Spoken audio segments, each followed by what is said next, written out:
You know what, if you told me a year ago I'd end up in a property war with a woman who'd literally pull a gun on me over a backyard lake, I'd have laughed and told you to lay off the late-night HOA horror stories, except here I am, and if you want to know how it all spiraled so far off the rails, well, buckle up.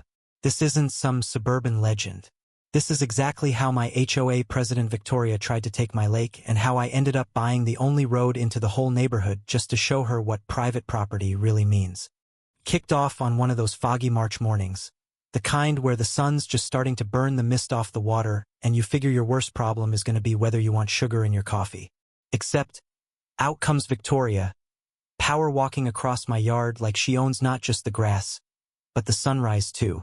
Navy suit, folder thick as a phone book, not a wave or knock, just straight up onto my deck official business face and all.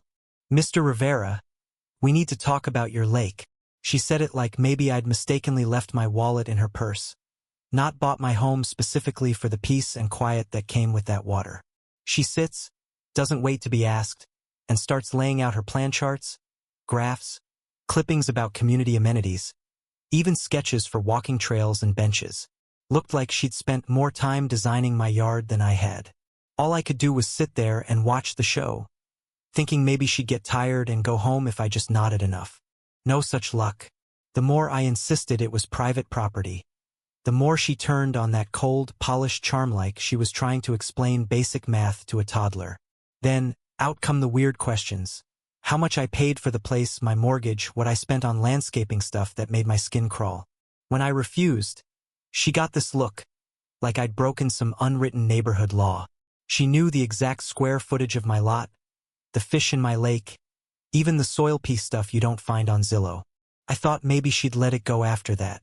Instead, next few weeks, my mailbox turns into a warzone of formal letters with legalese, asset review notices, invites to mandatory improvement meetings, each one a little more threatening, signed with some gold-embossed HOA seal.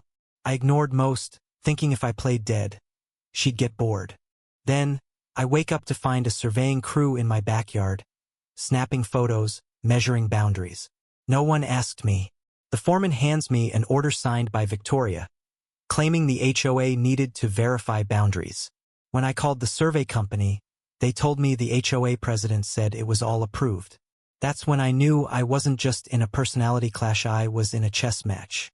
I tried confronting Victoria. She just apologized, called it a miscommunication, then immediately started telling some tearjerker story about her late husband and how community means sharing. But her stories didn't add up. One neighbor, Mrs. Patterson, said Victoria's husband died in a car accident. Another time, it was cancer. Sometimes she had a daughter, sometimes not. It was like every time she needed sympathy, she'd change the script. Fast forward, and now she's showing up with backup to other HOA board members. One nervously scrolling his phone. The other a sweet retired teacher who bought every word of Victoria's community first pitch. This time, Victoria had a full presentation binder. The big reveal? Turning my lake into a public park, complete with benches, a pavilion, maybe even paddle boats. My own little slice of solitude, she decided, was now a shared asset.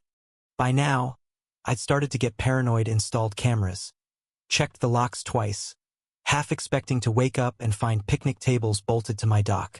I wasn't just annoyed, I was getting scared. Victoria didn't act like she just wanted to win, she acted like she needed to, and that's never good. Then came the HOA meeting where I learned what it's like to be the town pariah.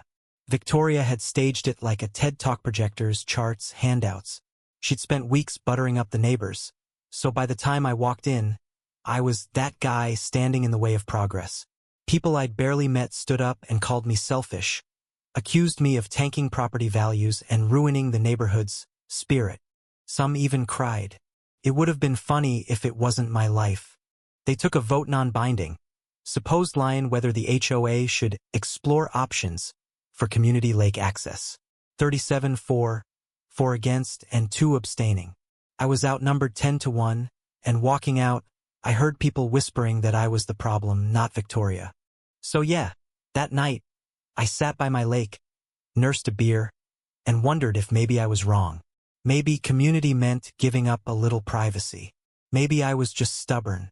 But when I called Amanda Wilson, a real estate attorney, she laid it out straight. Marcus, the law's on your side, but HOAs don't play fair. They can make your life hell with legal nonsense and fines until you break or give up. Amanda started digging. Turns out, Victoria's legal harassment mailbox violations, grass length, even citing me for an unauthorized water feature, was technically by the book, but pure harassment in spirit. But then Amanda found a twist no one saw coming. The road into the neighborhood, the only way in or out, wasn't owned by the city, county, or even the HOA. It was still under an old easement, now in the hands of some property company in Atlanta. Amanda said, "If you buy the easement, you own the only access. You can negotiate from power or just shut them out." Price tag? $215,000. Everything I'd saved since my divorce. But after 4 sleepless nights picturing Victoria's smirk and the neighbor's accusations, I said screw it. If she wanted a fight, I was going to end it on my terms. It took 6 weeks of paperwork, shell companies, and my stomach in knots. But suddenly, I owned the road. The morning the gate went UPA 12-foot steel beast with electronic locks and a giant private road. No unauthorized access sign was the first time in months I felt hope. That afternoon, as neighbors started trickling home, the panic spread faster than a grass fire. Phones out, people shouting, traffic backed up for blocks. Then Victoria showed up, slammed on her brakes, stormed to the intercom and let loose. "You can't do this, Marcus. This is insane." I answered calm as ever. "This is private property now, Victoria. You'll need to make arrangements unless, of course, you want to discuss access civilly." She spent 20 minutes screaming at the gate while the rest of the neighborhood looked on, some furious, some secretly loving every second. By dusk, people started drifting off, calling lawyers, texting each other. Victoria, though, stayed, pacing, yelling, alone against my gate, her power gone. But just as I thought I'd won, Amanda called with the wildest twist yet. Turns out, while researching the HOA, she uncovered Victoria wasn't even her real name. She was Linda Calhoun, wanted for real estate fraud in 4 states, running HOA scams for years. The FBI swooped in, found enough evidence at her place to fill a moving truck. Overnight, she went from HOA queen to orange jumpsuit. Willowbrook picked itself up. The lake stayed private. I took down the gate when the new, honest board took over.